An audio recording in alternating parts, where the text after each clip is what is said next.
হচ্ছে আমাদের diversity in living organism, ঠিক আছে? মানে আমাদের জীব বৈচিত্র্য যে রয়েছে আমাদের চারপাশে যে সমস্ত জীবগুলো বিচরণ করে, তো তারা যে বিভিন্ন রকমের বৈচিত্র্য সম্পর্কিত, বিভিন্ন বৈচিত্র্য বা বিভিন্ন বৈশিষ্ট্য সম্পর্কিত, তার যে ধরন, সেগুলো নিয়ে আমরা আজকে আলোচ্য বিষয়। তো দেখে নিচ্ছি আজকে আমরা।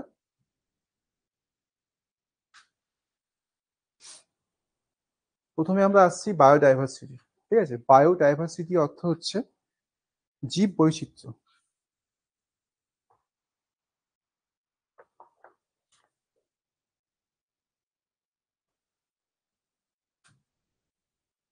তো এই জীব বৈচিত্র্য জিনিসটা কি? আমরা কেন বিভিন্ন জীবগুলো বিভিন্ন রকমের বৈশিষ্ট্য সম্পর্কিত হয়? তো প্রত্যেকটা আমাদের লিভিং অর্গানিজম যেগুলো রয়েছে, ঠিক আছে, সেটা হতে পারে আমাদের উদ্ভিদ, সেটা হতে পারে আমাদের অ্যানিমাল, আবার কিছু কিছু ক্ষেত্রে সেগুলো আমরা লক্ষ্য করি মাইক্রো অর্গানিজম, ঠিক আছে? সেইগুলো প্রত্যেকটাই তাদের নিজ নিজ বৈশিষ্ট্যে ইউনিক। প্রত্যেকটা জীবের ধরন আলাদা। একটা উদ্ভিদ, একটা প্রাণী, একটা পশু বলা যায়, বা একটা লিভিং অর্গানিজম, মাইক্রো অর্গানিজম যেটা রয়েছে, সেটাকে যদি আমরা ব্যাখ্যা করি তাহলে দেখা যায় যে তাদের বৈশিষ্ট্যগুলো সম্পূর্ণ আলাদা, তাই তো? তো এবং তাদের ইউনিকনেস, তাদের যে এই যে ইউনিকনেস গুলো রয়েছে, ঠিক আছে, তারা নিজ নিজ জীব বৈচিত্র্যগুলো বা তাদের বাঁচার যে ধরনগুলো, সেটা সম্পূর্ণ ভিন্ন হয়, যে কারণে তারা একটা জীব থেকে আরেকটা জীবের থেকে ভিন্ন। এরপর আমরা আসছি এই যে বায়োডাইভার্সিটি জিনিসটা, এটা কি রেফার্স করে? এটা রেফার্স করে যে একটা জীব অন্য একটা জীবের থেকে এক্সটার্নাল অ্যাপিয়ারেন্স, তাদের যে বাহ্যিক গঠন, ঠিক আছে, তাদের যে সাইজ, তাদের যে কালার, তাদের যে প্যাটার্ন, তাদের যে ইন্টারনাল স্ট্রাকচার বলুন, বা হচ্ছে তাদের পুষ্টি গ্রহণ করার যে বৈশিষ্ট্য, নিউট্রিশনটা, তাদের বিহেভিয়ার হ্যাবিটেট, এগুলো একটা জীব থেকে আর একটা জীবের ভিন্ন, ঠিক আছে? এটাই আমাদের একটা লিভিং অর্গানিজম আর একটা লিভিং অর্গানিজমকে ডিফার করে, ঠিক আছে? এই কারণেই বায়োডাইভার্সিটিটা বিচরণ করে, যে একটা প্রাণী তাদের গঠন, তাদের আকৃতি, তাদের অ্যাপিয়ারেন্স, তাদের সাইজ, কালার, পুষ্টি সংগ্রহ করার যে ধরন, এটা আলাদা হওয়ার জন্যই বায়োডাইভার্সিটিটা আমাদের রেফার।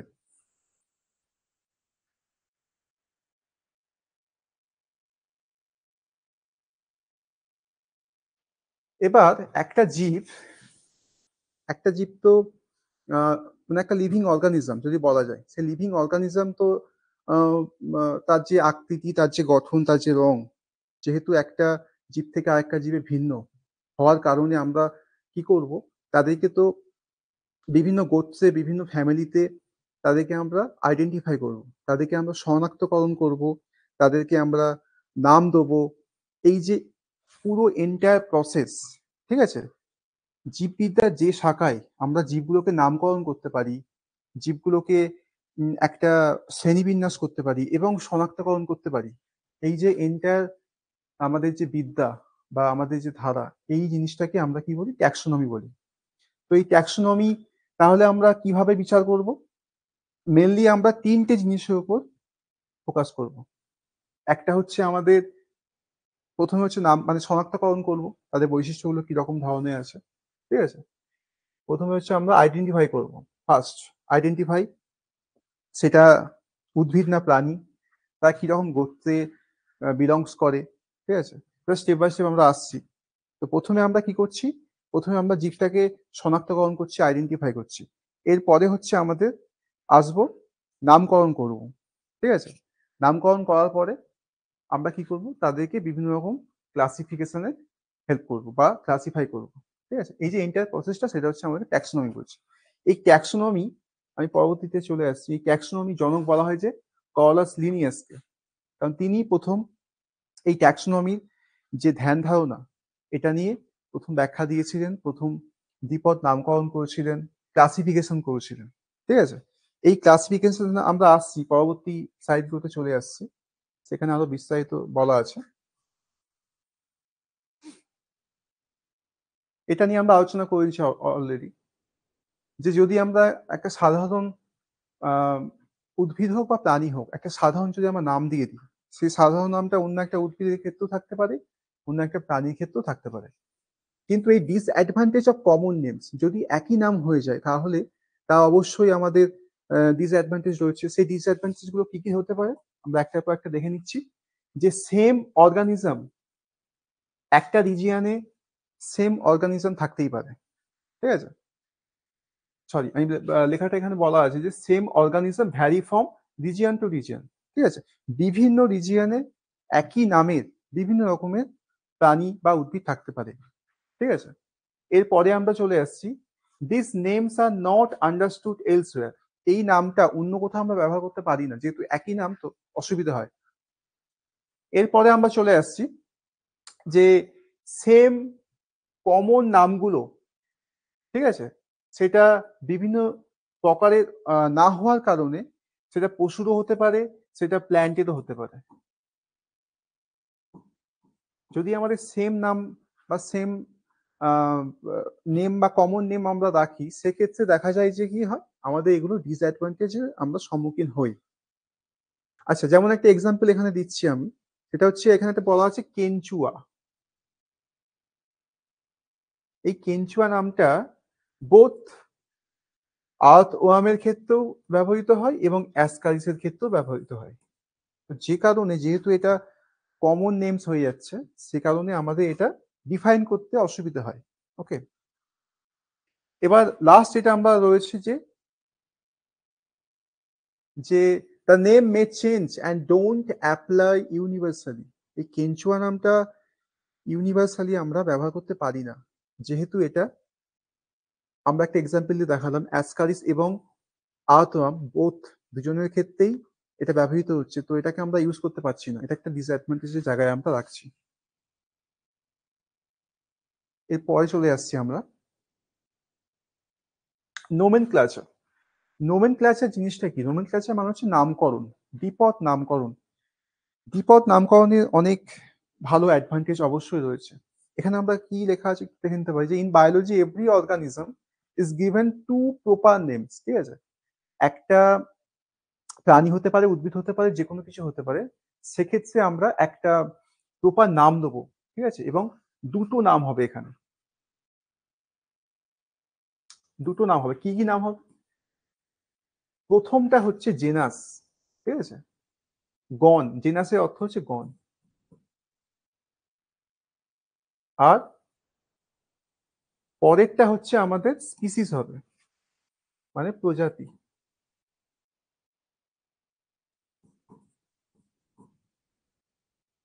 এই দুটো নামটাকে আমরা গণ এবং প্রজাতি, এই দুটো নামে আমাদের এই দ্বিপদ নামকরণটা হবে। ঠিক আছে? আর কি উল্লেখ আছে? এর একটা স্পেসিফিক, ঠিক আছে, এটা স্পেসিফিক নাম অবশ্যই হবে প্রজাতির ক্ষেত্রে। এবং এই যে সায়েন্টিফিক নেমগুলো হবে, একটা নির্দিষ্ট রুল আছে। রুলটা কি হতে পারে যে নামটা হবে, যদি আমরা টাইপ করি, টাইপ করে প্রিন্ট করি, সেক্ষেত্রে ওটা হবে ইটালিক।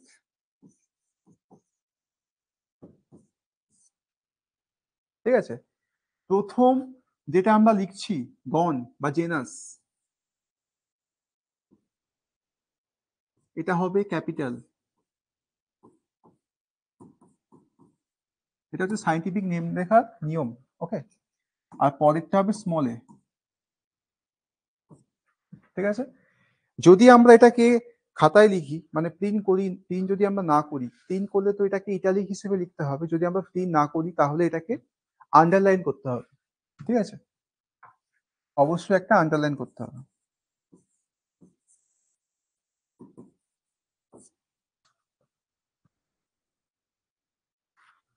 আচ্ছা, এরপর এই যে নাম লেখার যে ধরন বা গঠন, ঠিক আছে, ঠিক আছে, এই যে নাম লেখার ধরন বা গঠন, এগুলো প্রাণীদের ক্ষেত্রে আমরা একটা নির্দিষ্ট সংস্থা আছে, সেটাকে আমরা বলি ICZN। ওকে,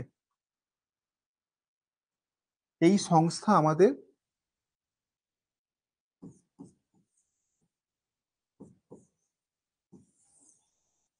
আর উদ্ভিদের ক্ষেত্রে হয় ICBN।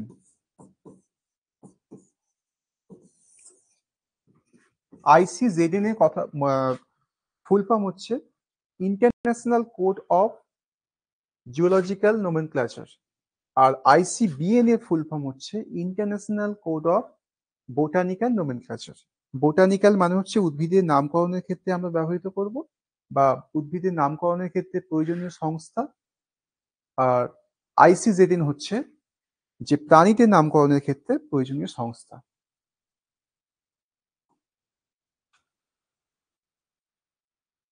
আচ্ছা, এরপর আমরা আসছি সাইন্টিফিক নেম এর অ্যাডভান্টেজ কি কি রয়েছে। সাইন্টিফিক নেম মূলত কি হয়, ইউনিক, প্রত্যেকটা নামই হচ্ছে ইউনিক হবে, যে কারণে আমরা এটাকে একটা থেকে আরেকটা আমরা অবশ্যই এটাকে ডিফাইন করতে পারবো, আলাদা করতে পারবো। ঠিক আছে, তাহলে প্রথমে হচ্ছে সাইন্টিফিক নেম আমরা দিচ্ছি, সাইন্টিফিক নেম বা দ্বিপদ নামকরণ আমরা দিচ্ছি। দ্বিপদ নামকরণ লেখার রিজনটা আমি বলে দিলাম বা নিয়মটা বলে দিলাম, যে যদি আমরা এটাকে প্রিন্ট করি অবশ্যই ইটালিক হবে, প্রথমটা হবে ক্যাপিটাল, পরেরটা হবে স্মল। আর যদি আমরা লিখি, খাতায় লিখি, তাহলে ওটাকে নির্দিষ্টভাবে ডিফাইন করার জন্য বা ব্যাখ্যা করার জন্য বা ওটাকে জানার জন্য, দেখার জন্য, সেটা হবে আন্ডারলাইন করে দিতে হবে। ঠিক আছে, প্রথমেই আমরা বললাম দে আর ইউনিক, প্রত্যেকটা ইউনিক। ঠিক আছে, এবং কি হয় যে এটা হচ্ছে ল্যাটিন ভাষায় অবশ্যই এটা নির্ধারণ করা হয়। ঠিক আছে, সাইন্টিফিক নেমগুলো প্রত্যেকটা ল্যাটিন ভাষায় হবে। আচ্ছা, এটা এটা কি হয়, অল ওভার দ্য ওয়ার্ল্ড, বিশ্বের যে কেউ একটা প্রজাতিকে খুব সহজেই নির্ধারণ করতে পারে, এবং এগুলো কি হয়, নট চেঞ্জ ইজিলি, খুব সহজে এগুলো চেঞ্জ হয় না, পরিবর্তন হয় না সাইন্টিফিক নেমের। এবার লাস্ট যেটা আমরা রয়েছে, সাইন্টিফিক নেম হচ্ছে কি করে, আমাদের কি প্রোভাইড করে, একটা descriptive and also indicate some important characteristic of the organism. ঠিক আছে, প্রত্যেকটা প্রজাতি যে প্রত্যেকটা প্রজাতির থেকে আলাদা, ঠিক আছে, একটা প্রাণী আর একটা প্রাণী থেকে যে আলাদা, সেই নামকরণটা আমরা যখন করছি, একটা প্রাণী তার প্রজনন করার যে ধরন, সেটা যৌনজনন হতে পারে, অযৌনজনন হতে পারে, তার পুষ্টি নির্ধারণ করার বা পুষ্টি গ্রহণ করার যে প্রক্রিয়া, সেই অনুযায়ী তার বাস্তুতান্ত্রিক গঠন, ঠিক আছে, তার শরীরে যে সমস্ত অঙ্গগুলো রয়েছে, অর্গানগুলো রয়েছে, সেই সমস্ত অঙ্গগুলো কতটা ডেভেলপ, তার হার্ট কিরকম, তার সেলগুলো কতটা বিস্তার করে আছে, সেটা ইউনিসেলুলার হতে পারে বা গ্রুপ হিসেবে থাকতে পারে, মাল্টি সেলুলার হতে পারে। এই পুরো এন্টায়ার সিস্টেমটাকে, এই এন্টায়ার যে ব্যাপারটা রয়েছে, সেটার মাধ্যমে একটা জীবকে আর একটা জীবের থেকে আমরা পৃথক করতে পারি, তাই তো? এটা আরো বিস্তারিত পরের স্লাইডগুলোতে আমি বলেছি। এখানে জাস্ট আমরা একটা ব্রিফ ডিসকাশন করছি যে সাইন্টিফিক নেমের অ্যাডভান্টেজ কি। সাইন্টিফিক নেমের অ্যাডভান্টেজ সম্পর্কে আমরা অলরেডি জেনে গেলাম কি কি রয়েছে।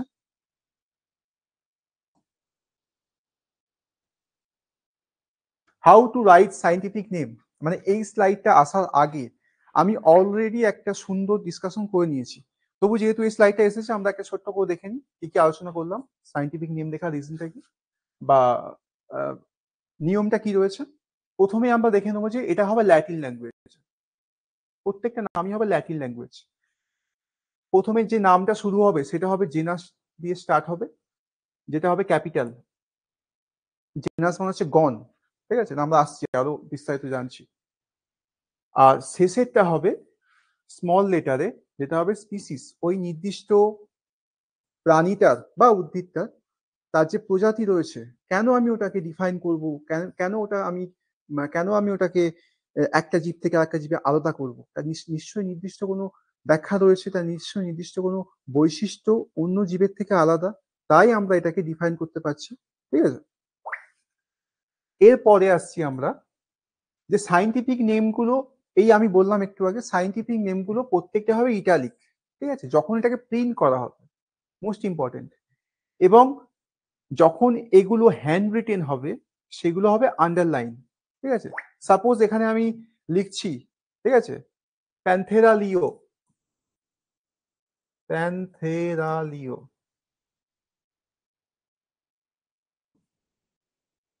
ঠিক আছে, এই প্যান্থেরালিও আমি তো লিখলাম, প্রথমটা হচ্ছে ক্যাপিটাল, আমি যখন এটা খাতায় লিখছি, দেন ইট শুড বি আন্ডারলাইন।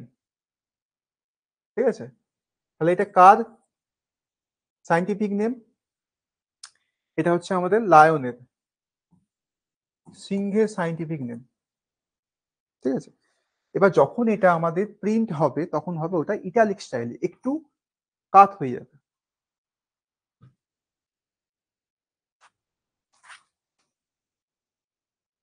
আচ্ছা, এখানটা একটু বলা আছে যে আমরা যে ট্যাক্সোনমি সম্পর্কে ধারণা নিলাম, ট্যাক্সোনমি জিনিসটা কি। আমাদের ট্যাক্সোনমি জনক বলা হয় যে কার্লাস লিনিয়াসকে। তো উনি প্রথম হচ্ছে 1753 খ্রিস্টাব্দে, 1753, খুব ইম্পর্টেন্ট একটা ইয়ার।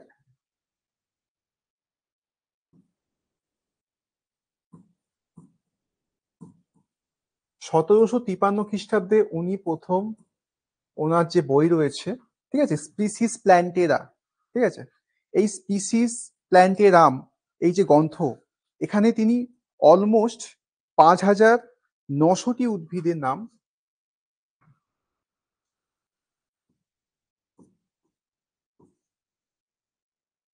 প্ল্যান্ট, 5900টি উদ্ভিদের এখানে উনি কি করেছেন, সেপারেট করেছেন, শ্রেণীবিন্যাস করেছেন। ঠিক আছে,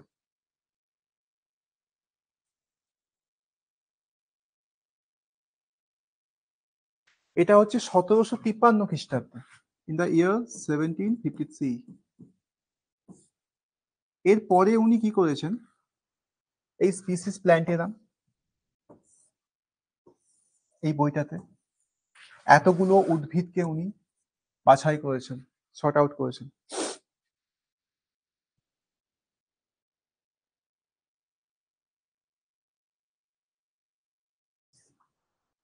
আর একটা বই হচ্ছে স্পিসিস ন্যাচুরা।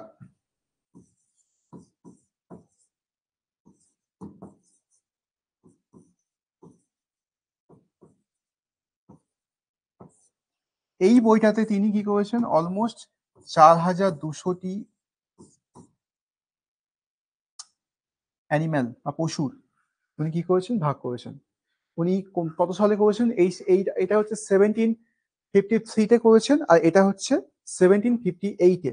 অলমোস্ট 4200টি উনি প্রজাতি, বা অ্যাকচুয়ালি এটা হচ্ছে উদ্ভিদের ক্ষেত্রে, প্ল্যান্টের ক্ষেত্রে 1753 খ্রিস্টাব্দে করলো, আর এখানে হচ্ছে 1758।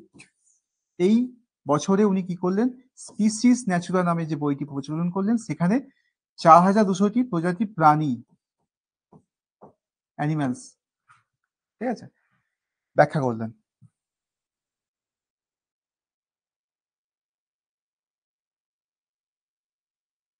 ঠিক আছে, এখানে এইটুকুই ছিল।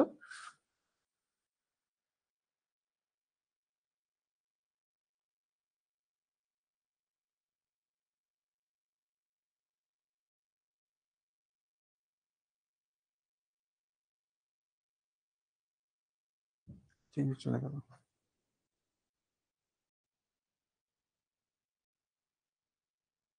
আচ্ছা, এরপর আসছে আমরা ক্লাসিফিকেশন। তো ক্লাসিফিকেশন ব্যাপারটা কি, শ্রেণীবিন্যাস। ঠিক আছে, আমরা যে এতগুলো উদ্ভিদ, এতগুলো প্রাণীকে শ্রেণীবিন্যাস করব, তার তো নির্দিষ্ট নিয়ম আছে। ঠিক আছে, এই যে study of to study the diversity among living organism in an effective way, একটা সঠিক নির্দিষ্ট ওয়েতে আমরা কি করব, এদেরকে অ্যারেঞ্জ করব।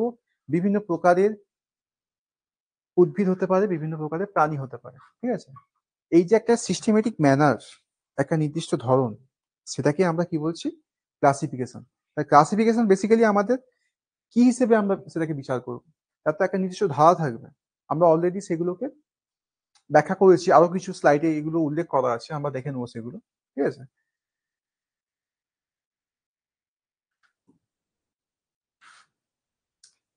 আরেকটা এখানে উদাহরণ দেওয়া হয়েছে যে ক্লাসিফিকেশন অ্যান্ড এভলিউশন। ক্লাসিফিকেশন জিনিসটাকে, classification of life forms is closely related to their evolution. মানে একটা জীব প্রথমে একটা অনুন্নত জায়গায় ছিল, সে দিনের পর দিন ধরে আস্তে আস্তে ধীরে ধীরে প্রকৃতির সাথে নিজেকে প্রোটেক্ট করার জন্য, নিজেকে জায়গা, নিজের নিজেকে একটা সঠিকভাবে করার জন্য,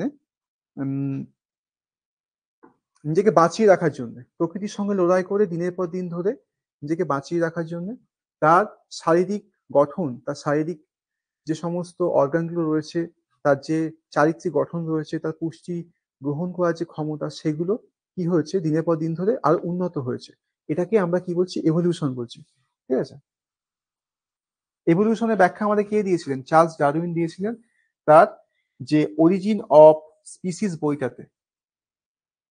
ঠিক আছে? তাহলে এভলিউশন আর ক্লাসিফিকেশন এই দুটো হচ্ছে ওতপ্রোতভাবে জড়িত। ঠিক আছে?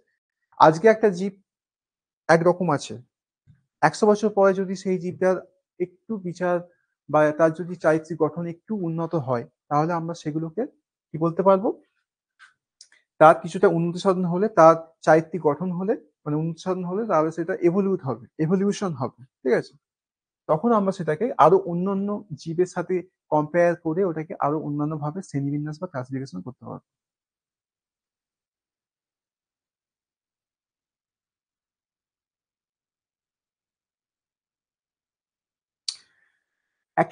একটা লিভিং অর্গানিজমে ক্লাসিফিকেশন কেন প্রয়োজন? ঠিক আছে? ক্লাসিফিকেশন কেন প্রয়োজন আমরা ব্যাখ্যা করেছি অলরেডি। এখানে কি উল্লেখ করা আছে? একটু দেখে নাও যে কিছু কিছু দিনের পর দিন মানে পৃথিবী যখন সৃষ্টি হয়েছিল লক্ষ লক্ষ বছর ধরে, ঠিক আছে, বিভিন্ন রকমের লিভিং অর্গানিজম আমাদের চারিপাশে বিচরণ করছে। এই লিভিং অর্গানিজম গুলো কি করে? একটা ওয়াইড রেঞ্জ ভ্যারাইট, মানে বিভিন্ন টাইপের বিভিন্ন চারিত্রিক বৈশিষ্ট্য সম্পন্ন জীব আমাদের পৃথিবীতে ঘুরে বেড়াচ্ছে। কে হচ্ছে মাইক্রোস্কোপিক হতে পারে, ব্যাকটেরিয়া সম্পন্ন, আবার কে হতে পারে মাইক্রোমিটার সাইজের। ঠিক আছে? কে হচ্ছে অনেক বড় 30 মিটার সাইজের, একটা উডের রেড উড কি হতে পারে। ঠিক আছে? আবার কে হতে পারে হোয়েল বা তিমি মাছ। এই যে এত বৃহৎ আকৃতির জীব, তাদের মধ্যে যে অর্গানিজম, তাদের যে চারিত্রিক গঠন এ সম্পূর্ণ আলাদা। এই জন্যই আমাদের কি হয়, একটা জীব থেকে আরেকটা জীবে ক্লাসিফিকেশন করা হয়।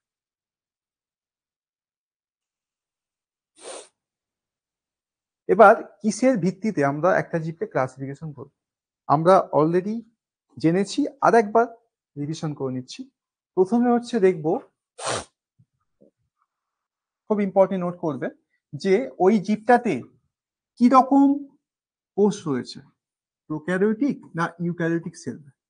ঠিক আছে? আগে আমরা দেখবো যে ওই নির্দিষ্ট জীবদেহটি কোন কোষ দিয়ে গঠিত, ইউক্যারিওটিক না প্রোক্যারিওটিক। সেকেন্ড হচ্ছে সেই কোষের মধ্যে বা সেই জীবটা কিরকম সেল দিয়ে তৈরি, সিঙ্গেল সেল রয়েছে তার মধ্যে, না তার মধ্যে রয়েছে গ্রুপ সেল। ঠিক আছে? মানে মাল্টি সেলুলার না ইউনিসেলুলার। আচ্ছা, এরপরে আমরা আসছি যে তারা কি নিজেদের খাবার নিজেরা তৈরি করতে পারে না অন্য কোথাও থেকে খাবার গ্রহণ করে। এর ভিত্তিতে আমরা ক্লাসিফিকেশন করি। এরপরে আমরা আসছি, দেখে নেবে, যে এগুলো হতে পারে যে নিজেই তৈরি করছে, এটাকে আমরা আলাদাভাবে ভাগ করে নিচ্ছি প্ল্যান্ট বলে। ঠিক আছে? তাহলে তার যে অর্গানাইজেশনটা রয়েছে, ঠিক আছে, তার শারীরিক যে চারিত্রিক গঠন রয়েছে সেটা কেমন? সে যদি নিজে খাবার তৈরি করতে পারে, তার চারিত্রিক গঠনটা কিরকম হবে। এরপরে আমরা আসছি যে পশুদের ক্ষেত্রে এদের লেভেল অফ অর্গানাইজেশনটা কিরকম, যদি এরা স্পেশাল অর্গান থাকে তার ফাংশন কিরকম। একদম স্টেপ বাই স্টেপ আমরা শুরু থেকে দেখলাম। প্রথমে হচ্ছে তার কিরকম কোষ, প্রোক্যারিওটিক না ইউক্যারিওটিক। এবার যখন আমরা কোষে ঢুকে যাচ্ছি, সেটা একটা সেল দিয়ে তৈরি না মাল্টি সেলুলার সেল দিয়ে তৈরি। এরপরে আমরা চলে আসছি যে ওদের পুষ্টি, রস গ্রহণ করার টেন্ডেন্সি কিরকম। ও কি নিজে পুষ্টিরস শোষণ করতে পারে, অটোট্রপিক হতে পারে, ফটোসিনথেসিসের মাধ্যমে খাবার তৈরি করে নিজে পুষ্টিরস শোষণ করে, স্বভোজী হতে পারে, পরভোজী হতে পারে। এরপর আমরা পশুদের ক্ষেত্রে দেখলাম কি, যে যেহেতু ওদের মধ্যে স্পেশাল ক্যারেক্টার থাকতে পারে, যদি ও খাবার বাইরে থেকে গ্রহণ করে, তাহলে নিশ্চয়ই তার চারিত্রিক কিছু অঙ্গ রয়েছে যার মাধ্যমে সে খাবার গ্রহণ করে, খাবার জোগাড় করে, খাবার গ্রহণ করে, খাবার পুষ্টিরস শোষণ করতে পারবে। ঠিক আছে? এই সমস্ত এন্টায়ার যে প্রসেসটা, ঠিক আছে, তার উপর ভিত্তি করে আমাদের মূল ক্লাসিফিকেশনটা দাঁড়িয়ে থাকে।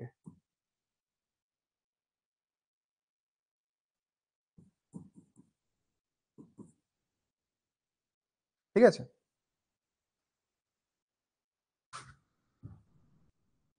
আচ্ছা, এবার আমরা দেখে নেব যে একটা লিভিং অর্গানিজম, ঠিক আছে? লিভিং অর্গানিজমকে আমরা ৫টা মেন কিংডম বা রাজ্যে ভাগ করতে পারি। তার আগে আমি একটু বলে দিই খুব ইম্পর্টেন্ট একটা জিনিস, যেটা হচ্ছে কওলাস লিনিয়াস। বিজ্ঞানী কওলাস লিনিয়াসকে তো আমরা ট্যাক্সোনমি জনক বলছি। তার নির্দিষ্ট কারণ রয়েছে তাকে ট্যাক্সোনমি জনক বলার জন্য। তো উনি প্রথমে কি করলেন, উনি প্রথমে দুটো শ্রেণীকে ভাগ করলেন, একটা উদ্ভিদ শ্রেণী, একটা প্রাণী শ্রেণী। অলরেডি আমি ব্যাখ্যা করলাম তার নির্দিষ্ট দুটো বই, যেটা ১৭০০, একটা হচ্ছে ১৭৫৮ খ্রিস্টাব্দে, আর একটা হচ্ছে একটা হচ্ছে ১৭৫৩ খ্রিস্টাব্দে, আর একটা হচ্ছে ১৭৫৮ খ্রিস্টাব্দে। ১৭৫৩ খ্রিস্টাব্দে যিনি কি করলেন, যে স্পিসিস প্ল্যান্টেরাম, স্পিসিস প্ল্যান্টেরাম, যেখানে তিনি উদ্ভিদের ব্যাখ্যা দিয়েছেন। আর ১৭৫৮ খ্রিস্টাব্দে উনি কি করলেন, স্পিসিস ন্যাচুরা, এখানে উনি কি করলেন, প্রাণীর ব্যাখ্যা করলেন, প্রাণীর প্রজাতি ব্যাখ্যা করলেন। তো এই দুটো বই থেকে আমরা জানতে পারলাম যে গওলাস জিনিয়াস প্রথমে উদ্ভিদ এবং প্রাণী এই দুটো শ্রেণীকে নির্দিষ্টভাবে ভাগ করলেন। কিন্তু পরবর্তীকালে যখন বিজ্ঞানীরা ব্যাখ্যা করলেন শুধুমাত্র উদ্ভিদ আর প্রাণী ছাড়াও তো আরো অনেক প্রাণী আমাদের আরো আরো অনেক লিভিং অর্গানিজম আমাদের চারিপাশে ঘুরে বেড়ায়, তাদেরকে আমরা কিভাবে ডিফাইন করব, তাদেরকে আমরা কিভাবে ক্লাসিফিকেশন করব, সেই জন্যে এটা খুব ইম্পর্টেন্ট ইয়ার ১৯৬৯ খ্রিস্টাব্দে, এটা একটু নোট করে নেবে।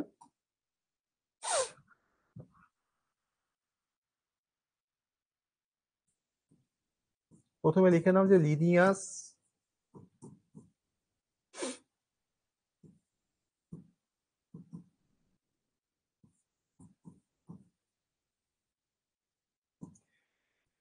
কওলাস লিনিয়াস প্রথমে কি করলেন, অ্যানিম্যাল এবং প্ল্যান্টকে দুটো শ্রেণীতে প্রথমে ভাগ করলেন। কিন্তু পরবর্তীকালে যখন বিভিন্ন বিজ্ঞানীরা কি করলো, এর অনেক প্রবলেম ফেস করতে থাকলো।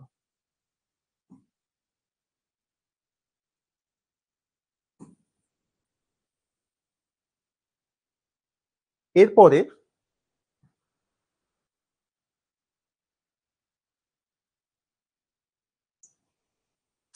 ইন দ্য ইয়ার 1969 কি করলেন, বিজ্ঞানী হুইটেকার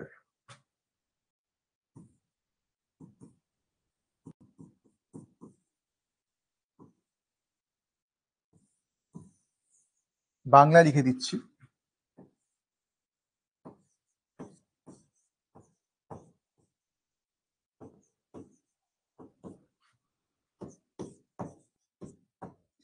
নাইনটিন সিক্সটি নাইন উনি কি করলেন, আমাদের চারিপাশে যে সমস্ত জীব বিচরণ করে তাকে একটা নির্দিষ্ট ফর্মুলাতে, ঠিক আছে, উনি 5টি রাজ্যে ভাগ করলেন। ঠিক আছে, 5টি রাজ্য কি কি, একটা হচ্ছে মনেরা, একটা প্রোটিস্টা, একটা ফাঙ্গি, প্ল্যান্টি অ্যান্ড অ্যানিমেলিয়া। ঠিক আছে, এই 5টা মেন উপাদানে ভাগ করলেন। প্রথমে যে ব্যাখ্যাটা হবে, কিসের ভিত্তিতে উনি 5টা রাজ্যে ভাগ করলেন, তার তো নির্দিষ্ট একটা ব্যাখ্যা থাকবে। সেই ব্যাখ্যা অনুযায়ী দেখা যাবে যে প্রথমে হচ্ছে উনি কি করলেন, যে কোষের গঠনের বৈশিষ্ট্য অনুসারে, প্রথমে হচ্ছে কোষের গঠনটা কিরকম হবে তার বৈশিষ্ট্য অনুসারে উনি কি করলেন, মনেরা, প্রতিষ্ঠা, ফাঙ্গি, প্ল্যান্টি এবং অ্যানিমেলিয়াকে 5টি কিংডমে ভাগ করলেন। প্রথমে হচ্ছে কোষের আকৃতি, ঠিক আছে। এরপরে জীবদেহ গঠনের জটিলতা, ঠিক আছে, জীবদেহ কিভাবে গঠন হয়, তার যে অর্গানগুলো রয়েছে, তার কি কি জিনিসগুলো রয়েছে, সেগুলোর ব্যাখ্যা অনুযায়ী উনি কি করলেন, জীবদেহ গঠনের জীবদেহ গঠনের জটিলতা অনুসারে উনি ওনাকে 5টি রাজ্যে ভাগ করলেন। এরপরে আমরা আসছি পুষ্টি তারতম্য। পুষ্টি তারতম্য হচ্ছে আমরা নিউট্রিশনটা কিরকম হয়, ঠিক আছে। প্রথমে এলো কোষের গঠন, দ্বিতীয় হচ্ছে ওর শরীরে বা ওই 5টি রাজ্য যে ভাগ করা হলো ওদের শরীরের তারতম্য কিরকম, গঠনের তারতম্য কিরকম। 3 নাম্বার হচ্ছে ওদের পুষ্টিরস শোষণ করার ক্ষমতা কিরকম, মানে কিরকম ভাবে ওরা বেঁচে থাকে, আলটিমেট কি কি খাবার খায়, কোন কোন খাবার খেয়ে ওরা বেঁচে থাকে, ওরা কিভাবে পুষ্টিরস শোষণ করে, নিজেকে পুষ্ট করে। লাস্ট হচ্ছে বস্তু বাস্তু সংস্থানিক গঠন, ঠিক আছে, মানে ও যেই পরিবেশে থাকছে সেখানে বাস্তু সংস্থান কিরকম, তার যে ভূমিকা রয়েছে।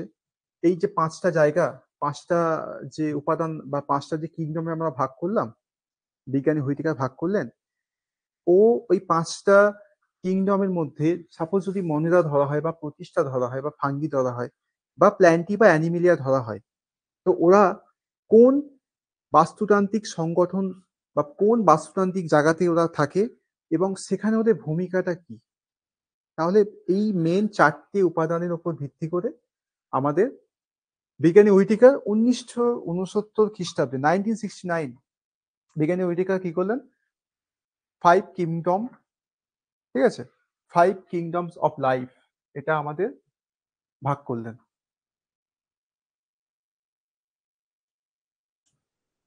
আচ্ছা, এই 5টা কিংডমের,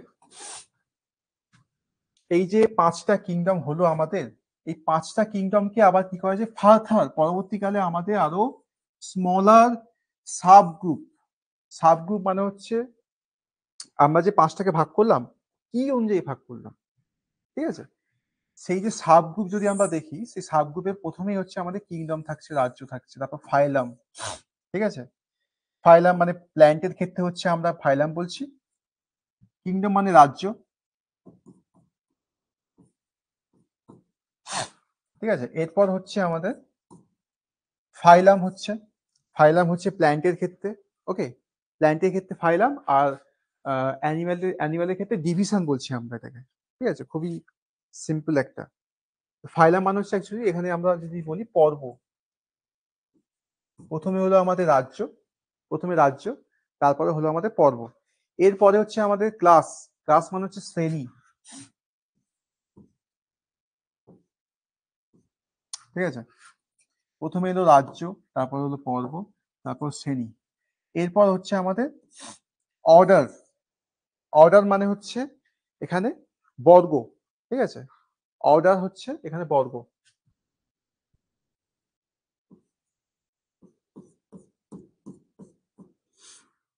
এরপর আমরা আসছি ফ্যামিলি, ফ্যামিলিকে আমরা বলবো গোত্র, ফাইনালি আমাদের দুটো যে লাস্ট রয়ে গেল জেনাস এবং স্পিসিস, জেনাস মানে হচ্ছে আমাদের গণ, আর স্পিসিস মানে হচ্ছে আমাদের প্রজাতি।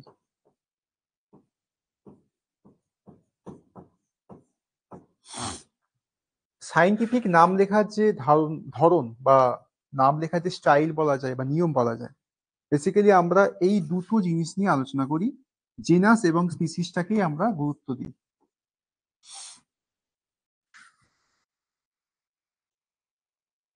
ঠিক আছে। তাহলে এখানে স্পিসিস হচ্ছে কি হচ্ছে, স্পিসিস হচ্ছে একদম সবচেয়ে ছোট, সব থেকে ছোট একটা গ্রুপ, যেটা কি করে ওই ব্রিডটাকে পারপিচুয়েট করে, নির্ধারণ করে বা চিরস্থায়ী করে, ঠিক আছে, বা একটার থেকে আরেকটা আলাদা করে, ঠিক আছে, ডিফাইন করে।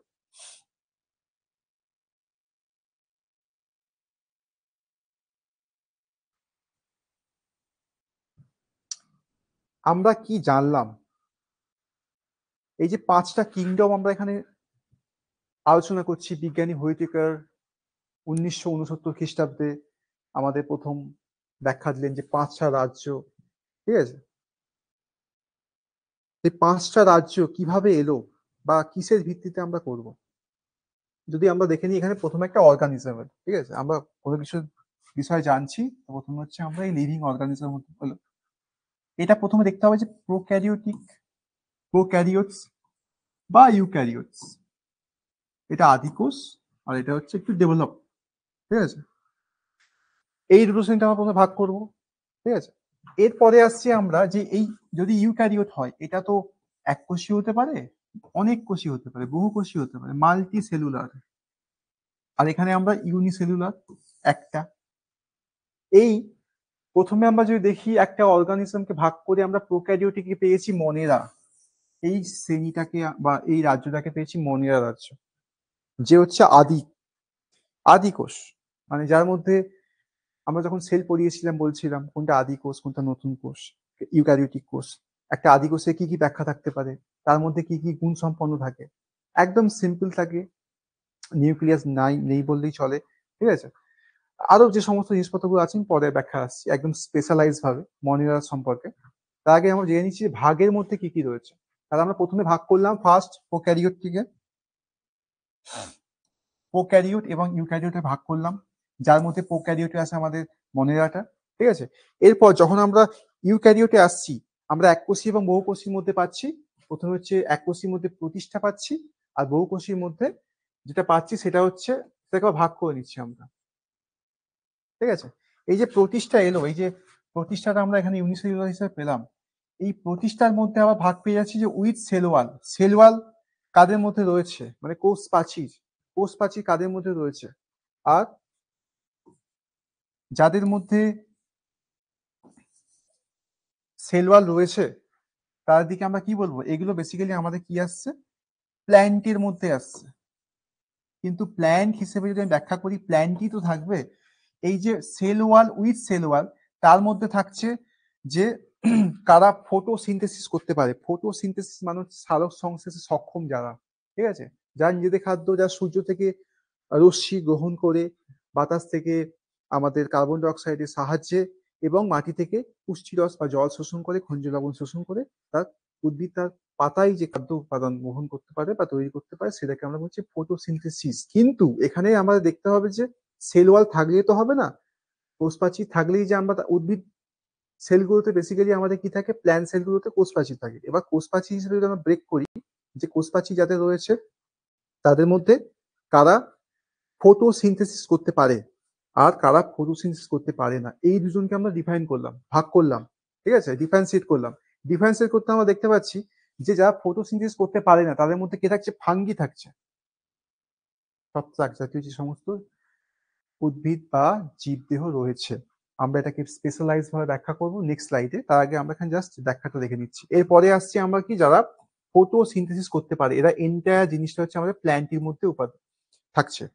আর একটু আগে আমরা ব্যাখ্যা করলাম মাল্টি সেলুলার, বহুকোষের মধ্যে, তার মধ্যে আমরা বেসিক্যালি কি দেখতে পাচ্ছি যে সেল ওয়াল তো থাকে না, প্রাণীদের ক্ষেত্রে তো সেল ওয়াল থাকে না, কোষ পর্দা থাকে, কিন্তু কোষ প্রাচীর থাকে না।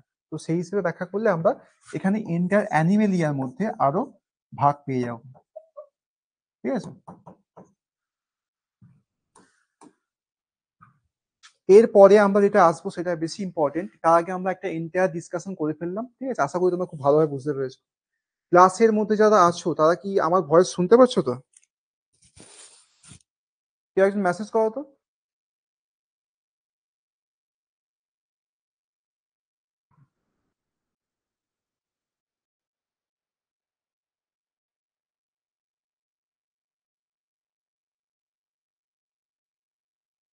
Thank you. ওকে, আমরা ক্লাসিফিকেশনটা যে বিজ্ঞানী উইটিকার যে আমাদের 5টা রাজ্য ভাগ করে দিলেন, সেই ভাগ অনুযায়ী আমরা এগোচ্ছি। তো আমরা যে ক্লাসিফিকেশনটা অলরেডি বা লিভিং অর্গানিজম যে ক্লাসিফিকেশন সেটা জেনে নিয়েছি। এরপরে আমরা স্পেশালাইজ ভাবে প্রত্যেকটা ক্লাসিফিকেশন ওয়াইজ প্রত্যেকটা জীবদেহের বা লিভিং অর্গানিজমের ব্যাখ্যা, ঠিক আছে। প্রথমে আসছে আমরা মনেরা।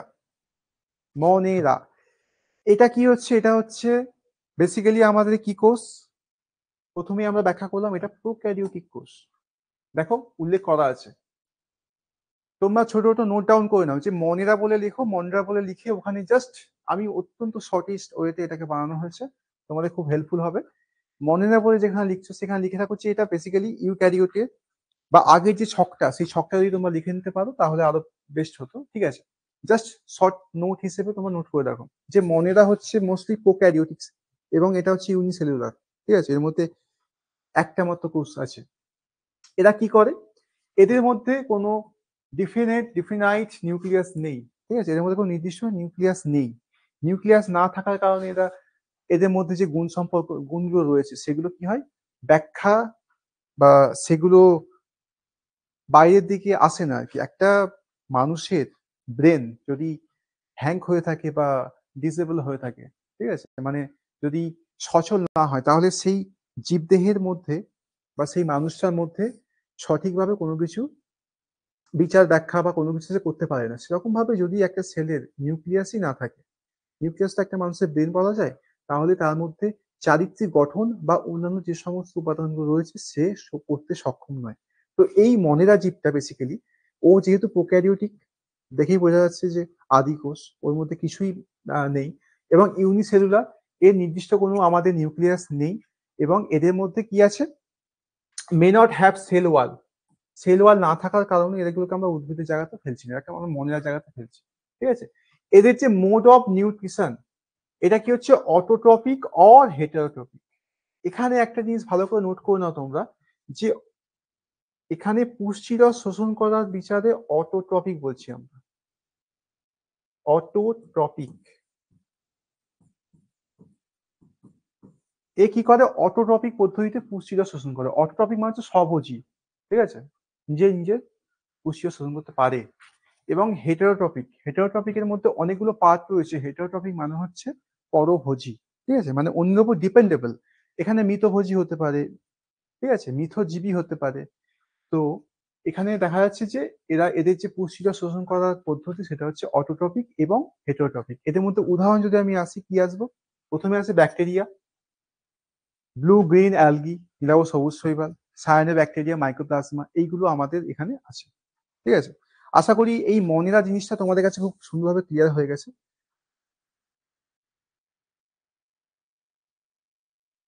এরপরে আমরা আসছি প্রোটিস্টা। প্রোটিস্টা জিনিসটা কি? প্রোটিস্টা মানে হচ্ছে, একটু আগে আমরা ব্যাখ্যা করলাম, এটা হচ্ছে ইউক্যারিওটিক সেল দিয়ে তৈরি। ইউক্যারিওটিক সেল মানে হচ্ছে একটু উন্নত।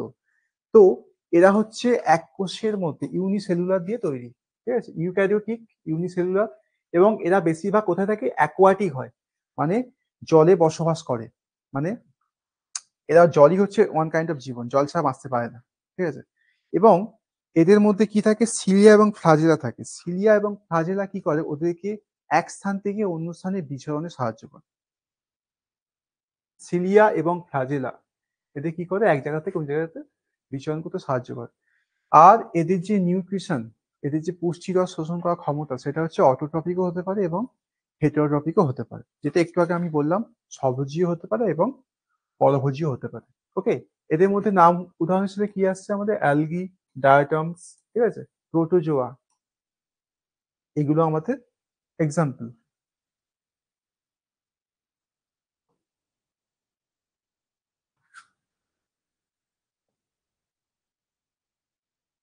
এরপরে আমরা এসে গেলাম ফাঙ্গি।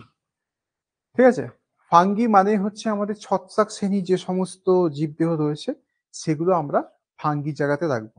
তো যদি আমি ফাঙ্গির ব্যাখ্যা নিতে যাই, যে এরা তো, ফাঙ্গি কি ওদের মধ্যে ক্লোরোফিল থাকে না? ক্লোরোফিল না থাকার কারণে ওরা প্ল্যান্টি শ্রেণীর মধ্যে অন্তর্ভুক্ত হতে পারেনি। তাহলে আমরা প্রথমেই দেখে নেব যে ফাঙ্গি হচ্ছে ওয়ান কাইন্ড অফ ইউক্যারিওটিক। এরা ইউক্যারিওটিক সেল দিয়ে তৈরি। ঠিক আছে, ইউনিসেলুলার হতে পারে এবং মাল্টি সেলুলার, দু রকমই হতে পারে। ঠিক আছে, এদের মধ্যে কি থাকে, কোনো ক্লোরোফিল থাকে না। এরা can not prepare their own food, নিজে খাবার নিজে তৈরি করতে পারে না। ঠিক আছে, এরা কি হয়, কিভাবে পুষ্টিরস শোষণ করতে পারে, এরা হেটারোট্রপিক্স হিসেবে পুষ্টিরস শোষণ করে। মানে মৃতজীবী, পরজীবী, ওয়ান কাইন্ড অফ এরা মৃতজীবী টাইপের, মানে মৃত ভোজী আর কি। মানে যারা মৃত, এখানে পরের লাইনটা দেখো ভালো করে, they use decaying organic. Decaying organic মানে হচ্ছে, অর্গানিক ম্যাটার মানে হচ্ছে যে সমস্ত জীবেরা মারা যায়, ঠিক আছে, মৃত জীবদেহের পচা গলা দেহ থেকে ফুড হিসেবে গ্রহণ করে বলে এরা, এদেরকে কি বলে, স্যাপ্রোফাইট বলা হয়। ঠিক আছে, এটা লিখে রাখবে, স্যাপ্রোফাইট জিনিসটা কি, যারা মৃত পচা গলা জীবদেহ থেকে পুষ্টিরস শোষণ করে, তাদেরকে আমরা বলছি স্যাপ্রোফাইট। ঠিক আছে, স্যাপ্রোফাইট। তাহলে এরা মৃতজীবী, পরজীবী, এদের আহ পুষ্টিরস শোষণ করে নিজের জীবিকা নির্বাহ করে বা জীবন ধারণ করে। এবং কিছু কিছু আছে এদের মধ্যে যারা কি করে, অ্যাসোসিয়েশন উইথ অ্যালগি, অ্যালগির মধ্যে এরা মিথজীবী হিসেবে থাকে। মিথজীবী, মিথজীবী মানে হচ্ছে যারা একটা মানে একটা অন্য একটা জীবদেহের শরীরে বসবাস করে। ঠিক আছে, বসবাস করে পুষ্টিরস শোষণ করে এবং নিজেও পুষ্ট হয়, অন্যকেও সাহায্য করে। দ্যাট মিনস এরা কি হয়, এরা হচ্ছে মিথজীবী, সিম্বায়োটিক বলা যায়। ঠিক আছে, লিখে রাখবে এটা, সিম্বায়োটিক।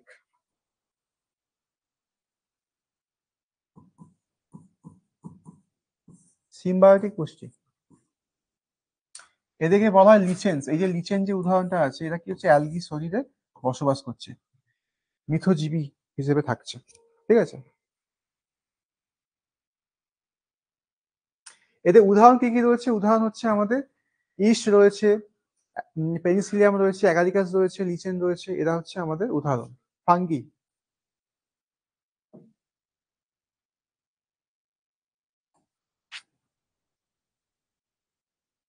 আচ্ছা, এরপর আমরা দেখে নেবো যে প্ল্যান্টি এবং অ্যানিমেলিয়া। প্ল্যান্টি যেগুলো রয়েছে, প্ল্যান্টিকে আমরা আলাদাভাবে ডিফাইন করতে পারি, কারণ এরা হচ্ছে মাল্টিসেলুলার ইউক্যারিওটিক কোষ দিয়ে তৈরি, এবং এদের মধ্যে কি রয়েছে, সেল ওয়াল থাকে, ঠিক আছে। এবং এদের মধ্যে কি আছে, এদের মধ্যে ক্লোরোফিল আছে, ক্লোরোফিল থাকার কারণে এদের মধ্যে ফটোসিনথেসিস সংগঠিত হয়, ঠিক আছে। যত রকমের আমাদের উদ্ভিদ রয়েছে সবাই হচ্ছে এই প্ল্যান্টি শ্রেণী অন্তর্ভুক্ত, ঠিক আছে। এরপর আমরা চলে আসছি যে প্ল্যান্টি শ্রেণীকে এবার নির্দিষ্টভাবে ডিফাইন করা যায়। প্ল্যান্ট তো অনেক রকমের প্ল্যান্ট থাকতে পারে। এই প্ল্যান্টি শ্রেণীকে আমরা কি করবো, 5টা গ্রুপে ভাগ করে নিতে পারবো। প্রথমে হচ্ছে থ্যালোফাইটা। এগুলো স্টেপ বাই স্টেপ জানছি আরো বিস্তারিত ভাবে, জাস্ট আগে নোট ডাউন করে নাও যে প্ল্যান্টি শ্রেণীর মধ্যে সাব শ্রেণী যদি বলা যায়, সাব গ্রুপ, সেটাকে আমরা কি বলবো। প্রথম হচ্ছে থ্যালোফাইটা, নেক্সট হচ্ছে বায়োফাইটা,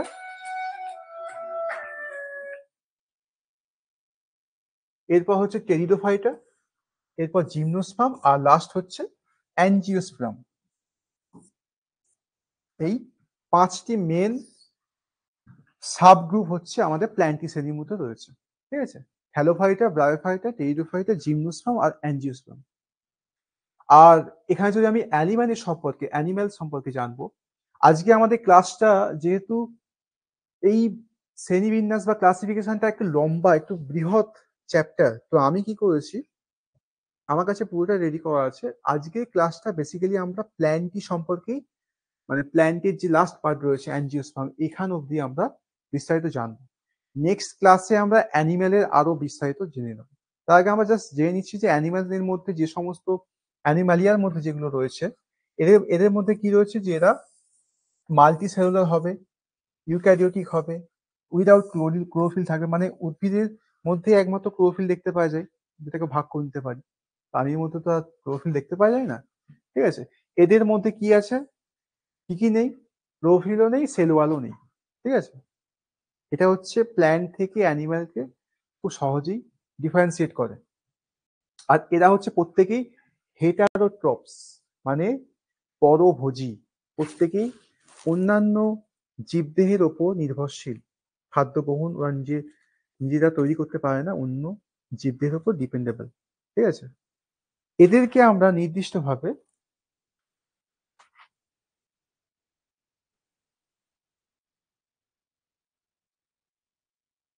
এদেরকে আমরা নির্দিষ্টভাবে 10টা সাব গ্রুপে ভেঙে নিতে পারি। অ্যানিমেলিয়ার মধ্যে আমরা 10টা সাব গ্রুপে ভেঙে নিতে পারি, ঠিক আছে। প্রথমে হচ্ছে পরিফেরা। এইগুলো বিস্তারিত আমরা পরের দিন পরের ক্লাসে জানবো, জাস্ট নামগুলো নোট ডাউন করে রাখো যে অ্যানিমেলিয়ার মধ্যে আমাদের কি কি রয়েছে। পরিফেরা, ঠিক আছে, Coelenterata, Platyhelminthes, Nematoda, Annelida, Arthropoda, Mollusca, Echinodermata, Protochordata, and last Vertebrata, ঠিক আছে। এই জিনিসগুলো আমরা পরের ক্লাসে বিস্তারিত জানবো, অ্যানিমেলিয়ার পুরো পার্টটা। তার আগে আমরা দেখে নিচ্ছি প্ল্যান্টির মধ্যে কি কি ভাগ রয়েছে, যে 5টা সাব গ্রুপ রয়েছে, হ্যালোফাইটা, ব্রায়োফাইটা, টেরিডোফাইটা, সেটা একটু বিস্তারিত জেনে নিচ্ছি। আচ্ছা, ক্লাসিফিকেশন অফ প্ল্যান্টে আমরা কি দেখতে পাচ্ছি, প্ল্যান্টের যে ভাগগুলো রয়েছে বললাম 5টা ভাগ, তার মধ্যে প্রথমে আছে আমাদের থ্যালোফাইটা। থ্যালোফাইটা বেসিক্যালি কি আছে, এমন একটা গ্রুপ যেখান থেকে খুব সহজেই মানে ভাগ করে নেওয়া যায়, যে এদের মধ্যে কি আছে, এদের মধ্যে কোনো নির্দিষ্ট উদ্ভিদের কোনো নির্দিষ্ট গঠন আমরা লক্ষ্য করতে পারি না, খুব সহজে এটাকে ভাগ করে নিতে পারি না, কারণ এদের মধ্যে কি আছে, this group in this group the plants do not have well differentiate body part, ঠিক আছে। মানে খুব সুন্দরভাবে ব্যাখ্যা করা নেই, খুব সাধারণভাবে ব্যাখ্যা করা নেই, যে একটা জিনিসকে দেখলে আমরা ওটাকে বলে দেবো এটা একটা উদ্ভিদ। উদ্ভিদ মানে কি, তার একটা ডালপালা থাকবে, তার একটা পাতা থাকবে, ঠিক আছে, ফলমূল হবে, খুব সহজে সেটাকে আমরা উদ্ভিদ বলবো। কিন্তু থ্যালোফাইটা শ্রেণীর যে সমস্ত জীবগুলো রয়েছে, সেগুলো হচ্ছে basically well differentiate body part থাকে না, মানে নির্দিষ্ট যে বাছাই করা থাকবে, নির্দিষ্টভাবে ওটাকে আমরা ভাগ করে নিতে পারবো, এরকম সুন্দরভাবে ভাগ করা বডি পার্ট লক্ষ্য করতে পারি না। কি কি লক্ষ্য করতে পারি?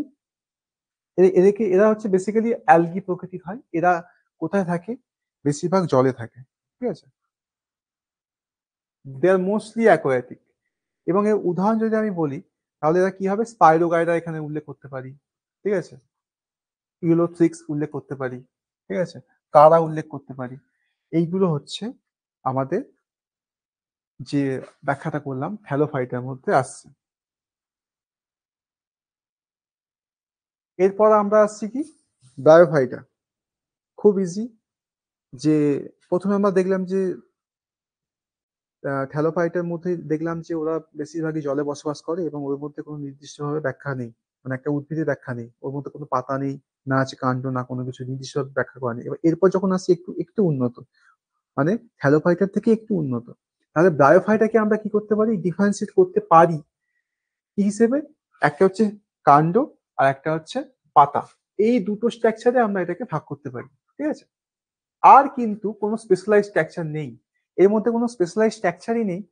একটা উদ্ভিদ কি করে? মাটি থেকে মূলের মাধ্যমে পুষ্টিরস বা খনিজ লবণ বা জল শোষণ করে কাণ্ডের মাধ্যমে বিভিন্ন অঙ্গ প্রত্যঙ্গের মাধ্যমে পাতায় পৌঁছাবে। তো এই একটা সিস্টেম তো। কিন্তু আমরা এখানে দেখতে পাচ্ছি এই যে রিক্সিয়া বলো বা মার্কেন্টিয়া বলো বা মস বলো, এই যে ছবিগুলো তোমরা দেখতে পাচ্ছ, এই ছবিগুলো দিকে লক্ষ্য করলে দেখতে পাবে যে এদের মধ্যে আমরা কাণ্ড এবং পাতাটাকে ডিফারেন্সিয়েট করতে পারছি, কিন্তু এদের মধ্যে কোনো স্পেশাল স্ট্রাকচার থাকে না যে কি করবে, যে পুষ্টিরস বলো, পুষ্টিরসটা বলছি না, এখানে হচ্ছে ওয়াটার এবং আদার সাবস্টেন্স,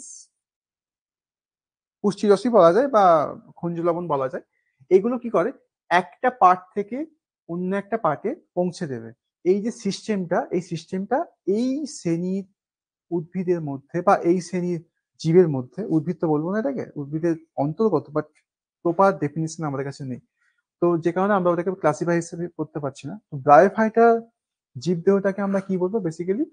যে ওদের মধ্যে স্টিম আর লিফ থাকলেও এদের মধ্যে নির্দিষ্টভাবে এমন কোনো স্পেশালাইজড স্ট্রাকচার নেই যে জল এবং অন্যান্য খনিজ লবণ বা যা কিছু বলো সেটা এক স্থান থেকে অন্য স্থানে পৌঁছে যাবে। ঠিক আছে? এরা কি হয়? এরা বেসিক্যালি হচ্ছে ওয়ান টাইপ অফ অ্যাম্ফিবিয়ান্স। এরা স্যাঁতস্যাঁতে জায়গায় থাকে। ঠিক আছে? মানে এদের জীবন চক্রে, এদের লাইফ সাইকেলে জল হচ্ছে মাস্ট। জল না থাকলে এরা বাঁচতে পারবে না। তো এরা হচ্ছে এমন একটা পরিবেশে থাকে যেখানে জলও থাকবে এবং ডাঙাও থাকবে, যে কারণে আমরা এই শ্রেণীর জীবদেহটাকে কি বলছি? ব্রায়োফাইটা। এবং এই শ্রেণীর ব্রায়োফাইটাকে আমরা বলছি কি? এরা হচ্ছে অ্যাম্ফিবিয়ান্স। ঠিক আছে? Amphibians of the plant kingdom. Plant kingdom বা প্ল্যান্ট রাজ্যের মধ্যে এদেরকে আমরা উভচর বলা হয়। ওকে? উদাহরণ কি কি হতে পারে? উদাহরণ হচ্ছে মস আছে, মার্চেন্টিয়া রয়েছে, রিক্সিয়া রয়েছে। ঠিক আছে? এগুলো হচ্ছে উদাহরণ।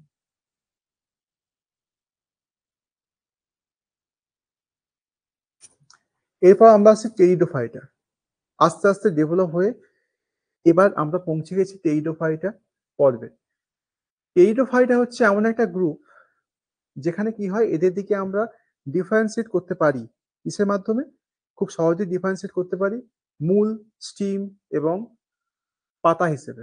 ঠিক আছে? মানে মূল রয়েছে এদের, কাণ্ড রয়েছে, পাতা রয়েছে এবং এদের আরো একটা জিনিস রয়েছে যেটা হচ্ছে সংবহন কলা। সংবহন কলাকে আমরা কি বলি? Vascular tissue. এই ভাস্কুলার টিস্যুর মধ্যে বা সংবহন কলার মধ্যে কি থাকে? জাইলেম ফ্লোয়েম থাকে। ঠিক আছে? যার মাধ্যমে কি হয়?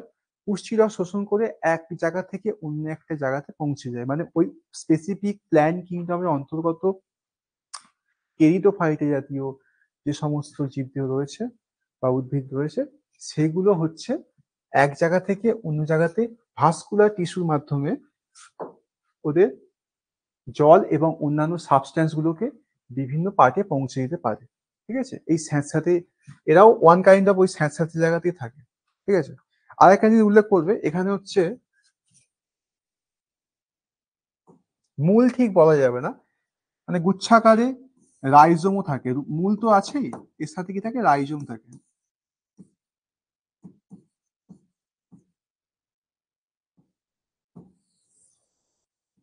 মূলের মতো রাইজোম থাকে। ঠিক আছে? এটা একটা মেন পার্ট। আমাদের অলমোস্ট টেরিডোফাইটা কমপ্লিট হয়ে গেল। এরপরে আমরা আসছি জিমনোস্পার্ম। ঠিক আছে, জিমনোস্পার্মটা কি? জিমনোস্পার্মের নামের মধ্যেই আমাদের একটা ব্যাখ্যা আছে। জিমনো মানে হচ্ছে নেকেড, মানে যেটা হচ্ছে উন্মুক্ত বা খোলা। ঠিক আছে, আর স্পার্মস মানে হচ্ছে, স্পার্মা মানে হচ্ছে সিড বা বীজ। মানে যে সমস্ত প্ল্যান্টের, যে সমস্ত উদ্ভিদের, ঠিক আছে, উদ্ভিদ গ্রুপের মধ্যে কি হয়ে যাচ্ছে, যে আমরা দেখতে পাচ্ছি ওদের যে বীজগুলো সেগুলো উন্মুক্ত অবস্থায় থাকে, সেগুলোকে আমরা বলছি, সেই সমস্ত প্ল্যান্ট কিংডম গুলোকে আমরা বলছি জিমনোস্পার্ম। ঠিক আছে, ইউজুয়ালি এরা কি হয়, পেরিনিয়াল,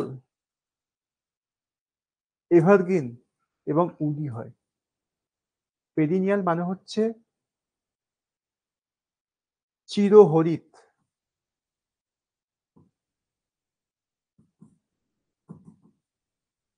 ঠিক আছে, এভারগ্রিন, ঠিক আছে, সবুজা হয় পুরোটা, এবং কাষ্ঠল হয়, পাইন হতে পারে, সাইকাস হতে পারে। এই সমস্ত উদ্ভিদগুলো কি হয়,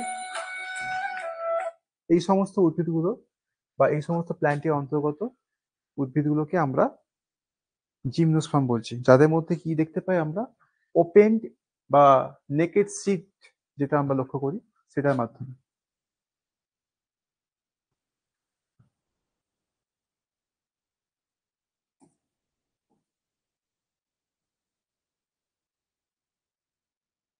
এরপরে আসছে আমরা অ্যাঞ্জিওস্পার্ম। অ্যাঞ্জিওস্পার্ম মানে হচ্ছে যে সমস্ত উদ্ভিদ গ্রুপ কি করে, তাদের বীজগুলোকে ঢেকে রাখে, ঠিক আছে, কভার্ড সিড থাকে। অ্যাঞ্জিও মিন্স কভার্ড, আর স্পার্মা মানে বীজ। তাহলে অ্যাঞ্জিওস্পার্মের অর্থ হচ্ছে, বা এই সমস্ত উদ্ভিদের গ্রুপগুলোতে কি হচ্ছে, যে এরা যেতে যে বীজগুলো থাকে সেগুলো ঢাকা দেওয়া থাকে। ঠিক আছে, এবং এগুলোকে কি বলা হয়, they are also call flowering plant, মানে যে সমস্ত উদ্ভিদে ফুল হয় সেই সমস্ত উদ্ভিদগুলো এই শ্রেণীর অন্তর্গত। এবং কি হয়, the plant embryo in seed have cotyledons. Cotyledons মানে হচ্ছে কি, বীজপত্রগুলোকে আমরা কটিলেডেন্স বলি। মানে বীজপত্রের উপর আবার ভাগ করে, মানে বীজপত্রের উপর নির্ভর করে আবার একে দুটো শ্রেণীতে ভাগ করা হয়। ঠিক আছে, অ্যাঞ্জিওস্পার্মকে দুটো শ্রেণীতে ভাগ করা হয়। তো প্রথমটাকে আমরা বলছি, যেই সমস্ত প্ল্যান্টের, যে সমস্ত উদ্ভিদ শ্রেণীর বীজগুলো একটা মাত্র কটিলেডন থাকে, একটা মাত্র বীজপত্র থাকে, সেগুলোকে আমরা কি বলবো, মনোকটস। ঠিক আছে, এটা একটু লিখে নেব, মানে একবীজপত্রী, মনোকট। এদের মধ্যে কি কি থাকছে, ধান থাকছে, গম থাকছে, ভুট্টা থাকছে, এদের কি আছে, এদের বীজপত্রগুলো একটা, মনোকট। আর যাদের মধ্যে আমরা দুটো বীজপত্র দেখতে পাই, তাদেরকে আমরা কি বলি, ডাইকটস। উদাহরণ কি হচ্ছে, গ্রিন গ্রাম, পিস। ঠিক আছে, এইগুলো হচ্ছে আমাদের দুটো করে বীজের পত্র দেখতে পাই। ঠিক আছে, তো আমি আজকের একটা ব্রিফ ডিসকাশন করলাম, তাহলে আমাদের এটা হচ্ছে লাস্ট স্লাইড আজকের। এই স্লাইডটা একটু ভালো করে নজর দাও, তাহলে লাস্ট যে জিনিসটা পড়ালাম সেটা খুব সুন্দর বুঝতে পারবে। আমরা অ্যানিমেলিয়াটা নেক্সট ডে পড়বো, তার আগে আমরা দেখে নিচ্ছি ক্লাসিফিকেশন অফ প্ল্যান্টে আমরা দেখলাম কি, যে থ্যালোফাইটা আমাদের আছে। ঠিক আছে, প্ল্যান্টের মধ্যে কি থাকছে, যাদের বডি পার্ট গুলোকে আমরা ডিফারেন্সিয়েট করে নিতে পারছি, যেগুলো আমরা দুটো ভাগে ভাগ করে নিয়েছিলাম। ঠিক আছে, বডি পার্টটাকে, এটাকে আমরা ডিফারেন্সিয়েট করতে পারছি হচ্ছে থ্যালোফাইটা খুব ইজিলি, সরি, যেটা হচ্ছে খুব, মানে বডি পার্টটাকে নির্দিষ্টভাবে ডিফারেন্সিয়েট করতে পারছি না, সেটা হচ্ছে থ্যালোফাইটার মধ্যে আসছে। আর যেগুলো আমরা করতে পারছি তার মধ্যে কি আসছে, একটা হচ্ছে ভাস্কুলার টিস্যু আছে বা সংবহন কলা আছে, সেগুলো হচ্ছে আমাদের ব্রায়োফাইটার মধ্যে থাকছে। সরি, উল্টো বলে গেলাম, যেগুলো হচ্ছে ভাস্কুলার টিস্যু নেই সেগুলো হচ্ছে বায়োফাইটার মধ্যে থাকছে, এবং যাদের মধ্যে কি হচ্ছে, ক্লোরোফিল থাকে না। ঠিক আছে, যেগুলো হচ্ছে আমাদের বেসিক্যালি হচ্ছে ফাঙ্গির মধ্যে আলোচিত হচ্ছে। এবং যেটা হচ্ছে আমাদের উইথ ভাস্কুলার টিস্যু, যেগুলো হচ্ছে ভাস্কুলার টিস্যুর মধ্যে থাকছে। ঠিক আছে, এখানে আমরা আসছি একটা একটা। প্রথমে আমরা দেখে নেবো যে এখানে থ্যালোফাইটা। থ্যালোফাইটা হচ্ছে আমাদের, এদের মধ্যে নির্দিষ্টভাবে বডি পার্টটা ডিফারেন্সিয়েট করতে পারছি না। যাদেরকে আমরা ডিফারেন্সিয়েট করতে পারছি তাদের মধ্যে হচ্ছে ভাস্কুলার টিস্যু আছে, উইদাউট ভাস্কুলার টিস্যু তারা হচ্ছে বায়োফাইটা। ঠিক আছে, যাদের ভাস্কুলার টিস্যু রয়েছে তাকে আমরা দুটো ভাগে ভাগ করছি, একটা হচ্ছে ডু নট প্রডিউস সিড, যারা বীজ উৎপন্ন করতে পারে না। আর একটা কি করছে, বীজ উৎপন্ন করছে, একটা বীজ উৎপন্ন করছে, একটা বীজ উৎপন্ন করতে পারছে না। এই যে বীজ উৎপন্ন করছে এটাকে আবার দুটো ভাগে ভাগ করে নিচ্ছে, ঠিক আছে। একটা হচ্ছে দেখে নেবো হচ্ছে বীজটা ওপেন্ড আছে বা নেকড আছে, সেটাকে আমরা কি বলছি, সেটাকে আমরা বলছি জিমনোস্পার্ম। আর যেটা হচ্ছে কভার্ড করা আছে সেটাকে আমরা বলছি অ্যাঞ্জিওস্পার্ম, ঠিক আছে। তো এই অ্যাঞ্জিওস্পার্ম যেটা কভার করা আছে সেটাকে আমরা দুটো ভাগে ভাগ করে নিচ্ছি। একটা হচ্ছে একবীজপত্রী আর একটা হচ্ছে দ্বিবীজপত্রী। যার মধ্যে একটা মাত্র বীজপত্র রয়েছে সেটা হচ্ছে অ্যাঞ্জিওস আমাদের মনোকট, এবং যেটা হচ্ছে দুটো বীজপত্র রয়েছে সেটা হচ্ছে ডাইকটস, ঠিক আছে। এটা হচ্ছে আমাদের আজকে এন্টায়ার স্টাডি, ঠিক আছে। একটা মোটামুটি একটা মোটামুটি বলা যাবে না, একটা ভালো ডিসকাশন আজকে হয়েছে।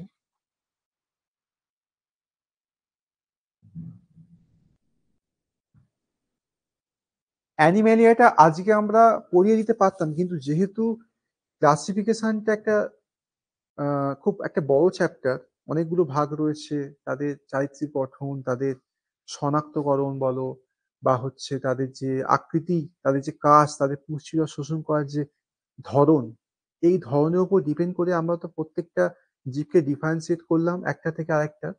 তো যে এন্টায়ার জিনিসটা আজকে বোঝানো হলো, সেটা আশা করি তোমরা খুব ভালোভাবে বুঝেছো। তো নেক্সট ক্লাস